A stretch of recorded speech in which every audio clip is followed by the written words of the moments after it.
Triads take a particular view of reality, which, like whatever you currently believe, requires some faith. I think that most people have an intuition that things are interconnected. Every action affects other objects, and those affect other objects, and so on. And it is easy for people to essentially stop thinking at that point and say too complex. But it is not too complex. Network theory might have figured it out if the focus hadn't been on developing a two-dimensional representation.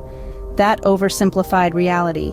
Adding a third dimension to a knowledge graph demonstrates that every interaction involves three components.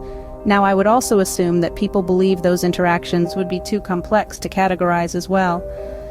Though in my research I found that people have demonstrated that they understand the 22 possible interactions many times throughout history, no one has ever demonstrated that these create the basis for a system of mathematics. That is what I have done here. It provides the basis for a new system of math proof. Any system can be modeled in terms of three object groups. You just treat your groups as single objects to group them, until it's a nice outline. So then you examine the real-world interactions between the components. Consider the triads. Compare the interactions between the objects to the explanations in the triads. Identify the matching triads. Then you can use the math axioms, which are the Boolean algebra conversions of the mathematical statements, as the foundation for proofs for the math that defines that system's interactions. The thing that will best help you understand is the free energy principle, developed by neuroscientist Carl Friston.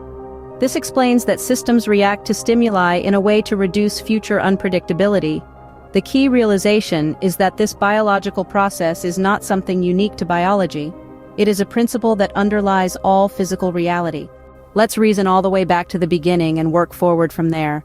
I'll say this too, that while I understand this because it reflects the way our own brain works, I had to then learn all of quantum physics and string theory to relate it to give an explanation that makes sense. Doing so gave me an excellent chance to see that everything works fundamentally in the same ways.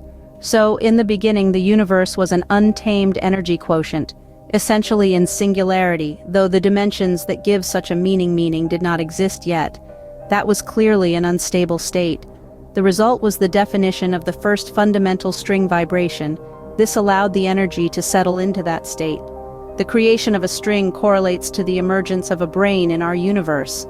The first brains are predictably the first-generation particles, up and down quarks and electrons, while the tiny electron neutrino is actually just the marker of forces entangled at the quantum level since this time.